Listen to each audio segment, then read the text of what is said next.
and we bitch queen.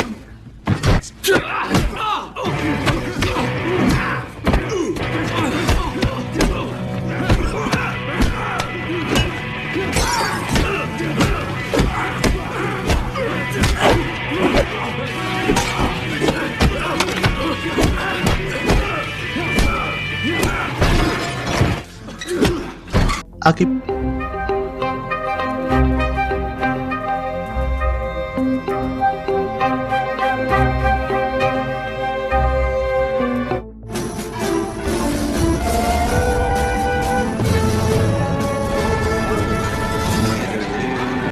Di awal film kita diperkenalkan dengan Jack, seorang penjaga bar yang dulunya adalah seorang penagih hutang alias debt collector.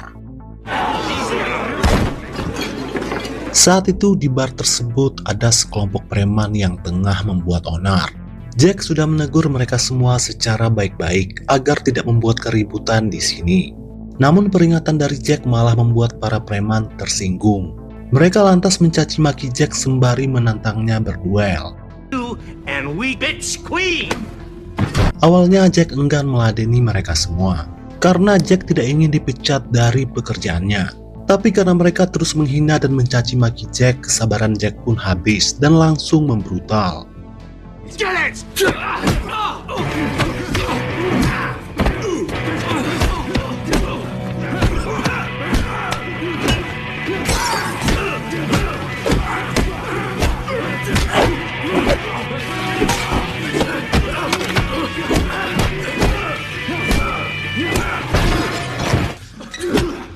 Akibat dari perbuatannya, Jack pun akhirnya dipecat.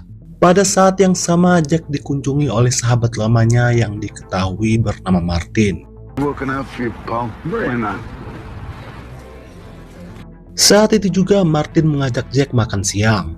Ternyata dulunya Martin dan Jack bekerja sebagai penagih hutang alias debt collector. Di dalam pekerjaan tersebut mengharuskan Jack dan Martin membrutal setiap melakukan penagihan. Karena para nasabah yang mereka tagih kebanyakannya adalah orang-orang berbahaya, mulai dari mafia, gangster, hingga pembunuh bayaran. Akan tetapi Jack memutuskan berhenti dan mencari pekerjaan lain yang tidak harus mewajibkan dirinya membrutal setiap waktu.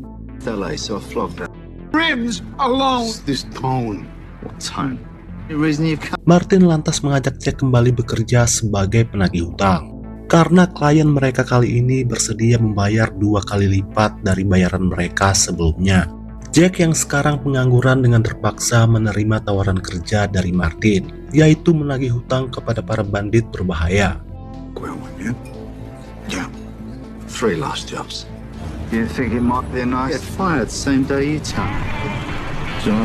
Hari ini juga Martin dan Jack melakukan pekerjaan pertama mereka, yaitu menagih hutang kepada bos mafia Italia yang diketahui bernama Lydia. Bukan hanya cantik dan aduhai, ternyata Lydia juga adalah sosok yang sangat brutal. Bahkan 20 tahun yang lalu Lydia telah membantai seluruh anggota mafia hanya dengan seorang diri saja. Tentunya menagih hutang kepada Lydia bukanlah hal yang mudah, apalagi ternyata Lydia adalah mantan pacar Martin.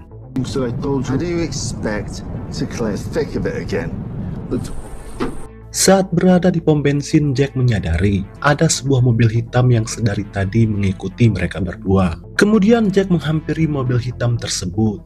Ternyata pemilik mobil ini adalah pria kembar. Saat ditanya oleh Jack, mereka hanya diam 1000 bahasa. Mereka justru mengeluarkan senjata dengan maksud menakut-nakuti Jack.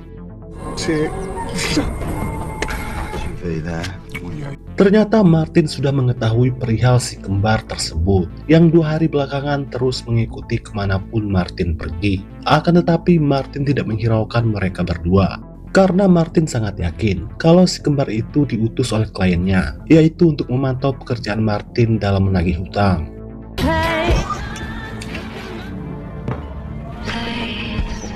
Singkat cerita, Jack dan Martin tiba di sebuah klub malam milik Lydia. Mereka berdua lantas dibawa ke ruangan VIP bertemu dengan Lydia. Di sini Martin berusaha sebisa mungkin tidak menyinggung perasaan Lydia dalam melakukan penagihan. Karena Martin sadar betul, Lydia adalah wanita yang sangat mudah tersinggung dan tidak akan segan-segan membrutal. money to say got lucky and got Traveled a very long way through a hole. Namun Jack justru malah sebaliknya. Ia langsung menagih hutang kepada Lydia dengan sedikit meninggikan suaranya. Kemudian Lydia menugaskan para anak buahnya memberikan tas uang yang ditagih oleh Jack dan Martin. back to Mr. Frank. I thought we got all the way to the car. Setelah uang didapatkan, Jack dan Martin langsung pergi dari sana. Di dalam perjalanan, Martin mengutarakan keheranannya. Mengapa begitu mudah sekali menagih hutang kepada Lydia? Padahal dulu saat menagih hutang kepada Lydia, pasti harus ada adegan baku hantam brutal terlebih dahulu. Tak lama kemudian, mobil Martin diburu oleh sekelompok orang. Ternyata mereka semua ini adalah para anak buah Lydia. Tujuan mereka semua tak lain adalah untuk mengambil uang Lydia dari tangan Jack dan Martin. Dugaan Jack ternyata benar. Lydia masih belum berubah dan masih tetap brutal seperti dulu. Soon get out there and give it a bit of the old gold.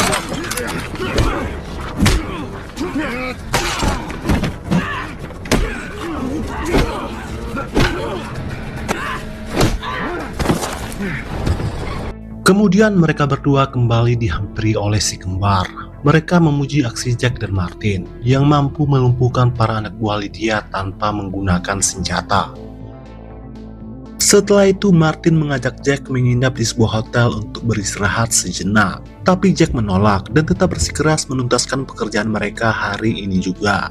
Tapi Martin terus memaksa karena dirinya sangat lelah akibat berbaku hantam tadi.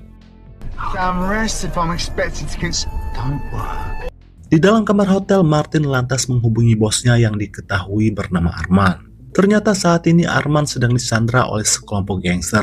Namun Arman tidak bisa memberitahu Martin terkait keadaannya sekarang. Karena kelompok gangster mengancam akan menghabisi Arman sekarang juga apabila berani melapor kepada Martin. Tujuan Martin menelpon tak lain adalah untuk bertanya, siapa pria kembar yang sedari tadi terus mengikutinya. Arman pun menjawab kalau pria kembar tersebut diutus oleh klien mereka untuk terus memantau Martin dalam menjalankan pekerjaannya, agar uang tagihan tidak dibawa kabur oleh Martin dan Jack. I understand, Tommy. You know, mate. Kemudian Jack kembali sembari membawa 2 botol miras. Jack lantas mengajak Martin minum sampai mabok, seperti yang biasa mereka lakukan dulu.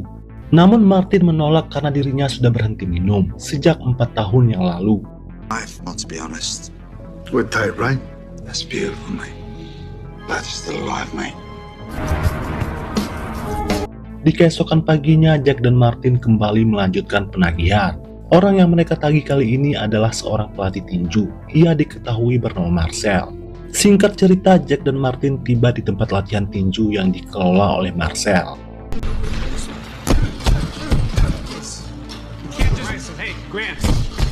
Seorang murid Marcel kesal kepada Jack dan Martin karena masuk tanpa izin. Bukannya meminta maaf, Martin malah menyombongkan diri. Berkata kalau dirinya dulu juga pernah memenangkan kejuaraan tinju tingkat nasional. Akhirnya Jack pun meminta maaf dan menjelaskan kalau tujuan mereka datang bukan untuk membuat onar, tapi hanya ingin bertemu dengan si pelatih yaitu Marcel. He's just walked into a box. Me, the biggest dog in the... I'll get Mr. Madrid. Funnel for a cheek. Mendengar itu, akhirnya mereka berdua diizinkan masuk dan bertemu dengan Marcel. Diketahui kalau Marcel berhutang $90.000. Namun saat ditagih, Marcel malah menolak membayar. Marcel mengatakan kalau uang $90.000 tersebut bukanlah uang pinjaman, melainkan uang dari sponsor untuk seorang murid tinjunya yang mengikuti kejuaraan kala itu. Akan tetapi, Martin dan Jack tidak peduli dengan semua alasan itu. Karena tugas mereka berdua hanya untuk melakukan penagihan sesuai yang diperintahkan oleh klien mereka. Mendengar itu, Marcel langsung memanggil seorang petinju terbaiknya. Apabila Martin dan Jack menginginkan uang tersebut, maka salah seorang dari mereka harus berduel 1 lawan 1 dengan murid terbaiknya ini. Mendengar itu, Jack lantas menyuruh Martin naik ke atas ring untuk melawan si petinju. Karena tadi Martin sempat menyombongkan diri, berkata kalau dirinya adalah mantan kejuaraan tinju. Untuk menutupi malu, dengan terpaksa Martin naik ke atas ring.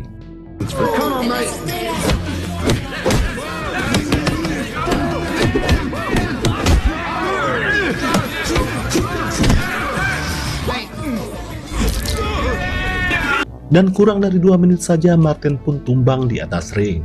Kemudian Jack pun naik ke atas ring menggantikan posisi Martin. What do you think?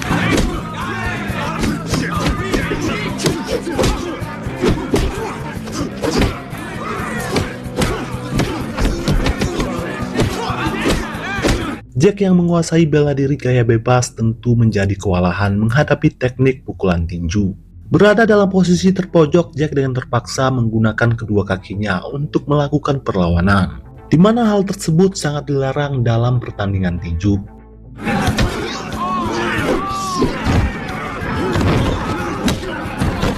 Karena dianggap telah bermain curang, para petinju yang ada di sana langsung naik ke atas ring untuk mengeroyok Jack.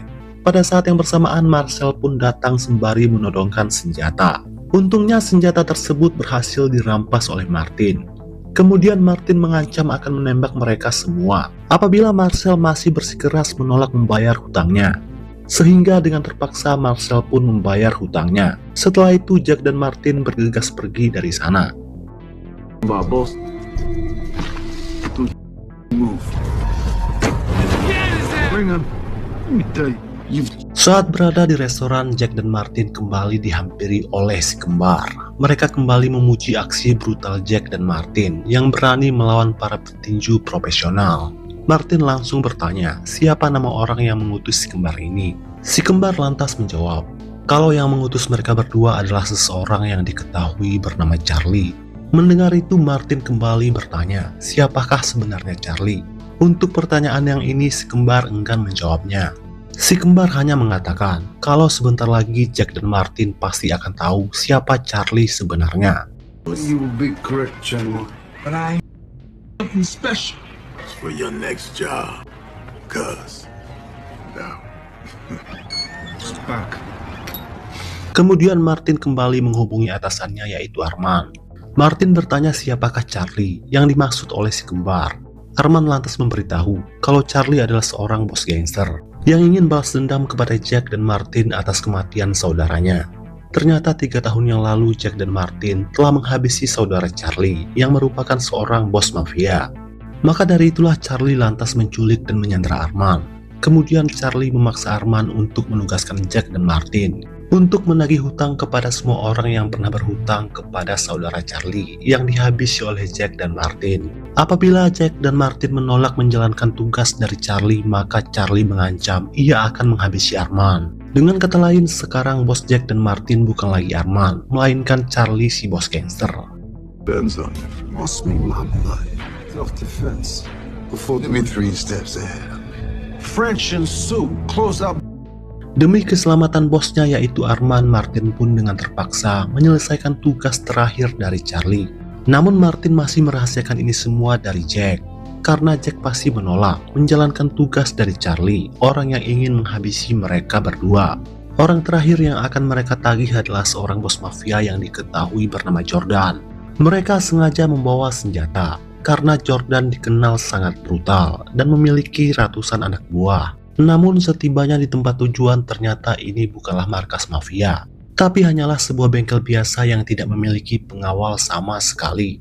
Yang ada hanyalah seorang montir biasa. Tak lama kemudian Jordan pun akhirnya muncul. Ternyata Jordan sudah mengetahui maksud kedatangan Jack dan Martin, yaitu untuk menagih hutang. Akan tetapi Jordan menolak membayar hutangnya, karena Jordan menganggap semua hutangnya sudah lunas. Karena si bos mafia yaitu saudara Charlie sudah lama tewas, dihabisi oleh Jack dan Martin. Lagi pula sekarang Jordan bukan lagi seorang bos mafia. Sekarang Jordan sudah bertobat, dan untuk menyambung hidup Jordan membuka usaha kecil-kecilan yaitu bengkel ini. Mendengar itu Jack pun langsung menodongkan senjatanya untuk memaksa Jordan agar segera membayar hutangnya. Akan tetapi Jordan sama sekali tidak takut. Ia malah memaksa Jack untuk menarik pelatuknya. Jack yang justru malah tidak tega untuk menyakiti Jordan karena ia sudah bertobat. Tapi Martin justru malah sebaliknya, ia langsung menghajar Jordan habis-habisan, sampai akhirnya Jordan pun menyerah. French, you get the money. Why did you...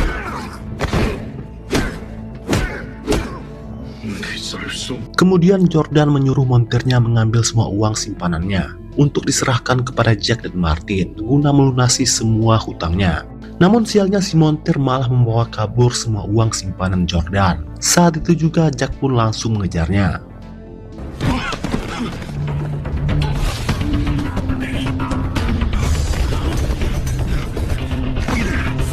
Namun pada akhirnya Jack berhasil mencegat si montir dan mendapatkan uang tersebut.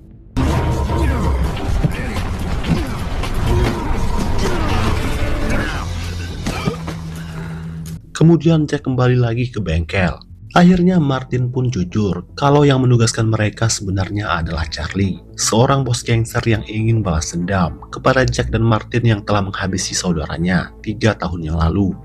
Mendengar itu Jack pun marah kepada Martin karena menyembunyikan ini semua. Martin mengatakan dirinya juga baru tahu kemarin dari bosnya yaitu Arman. Mendengar itu Jack lantas mengajak Martin menggelapkan semua uang tagihan lalu kabur ke tempat yang jauh.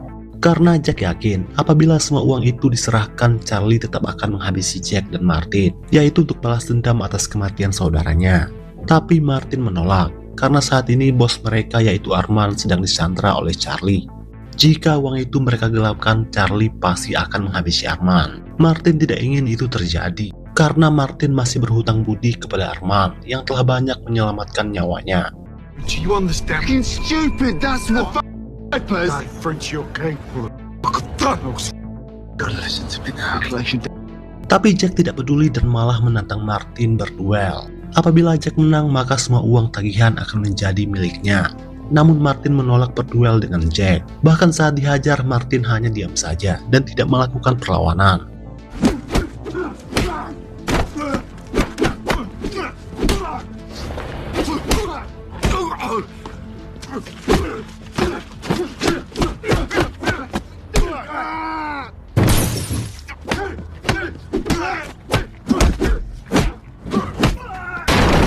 Tapi karena Jack sudah kelewat batas, Martin pun akhirnya memutuskan untuk melakukan perlawanan. What are these idiots doing now?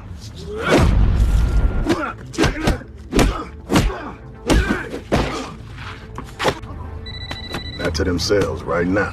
Baku hantam tersebut disaksikan oleh si kembar. Pada akhirnya Jack dan Martin sama-sama babak belur.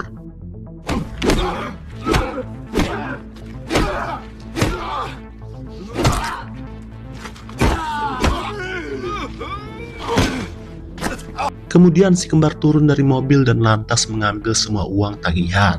Lalu mereka bersiap akan menghabisi Jack dan Martin.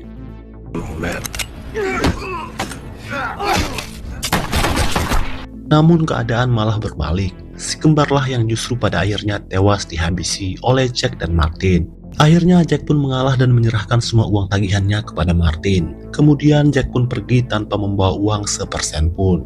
Sedangkan Martin sendiri langsung meluncur ke markas Charlie untuk menyelamatkan Arman.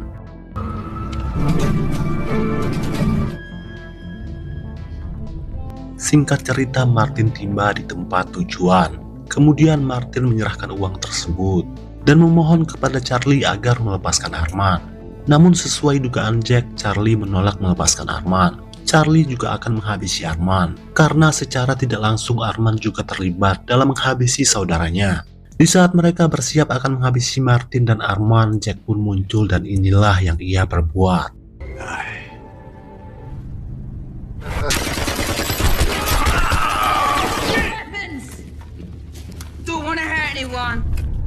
Bahkan para anak buah Lydia yaitu mantan pacar Martin juga ikut membantu Jack.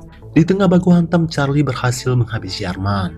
Namun pada akhirnya Jack dan Martin yang dibantu oleh para anak buah Lydia berhasil menghabisi Charlie berikut dengan seluruh anak buahnya.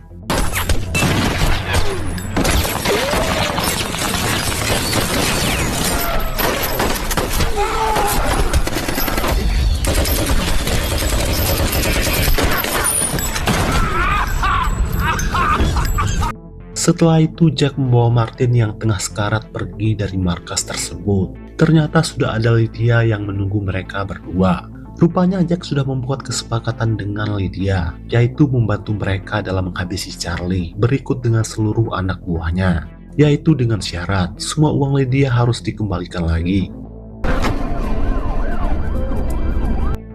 Di akhir film, Martin dan Jack menghadiri pemakaman Arman. Sekarang Jack dan Martin akan terus melanjutkan profesi mereka, yaitu sebagai penagih hutang alias debt collector. Karena sepertinya hanya pekerjaan ini saja yang cocok untuk Jack dan Martin. Kemudian film pun selesai. Come on.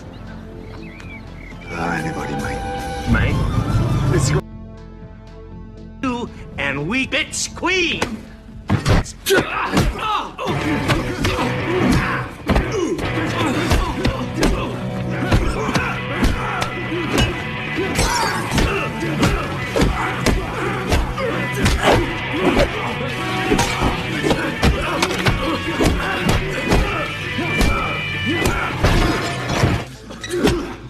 Akibat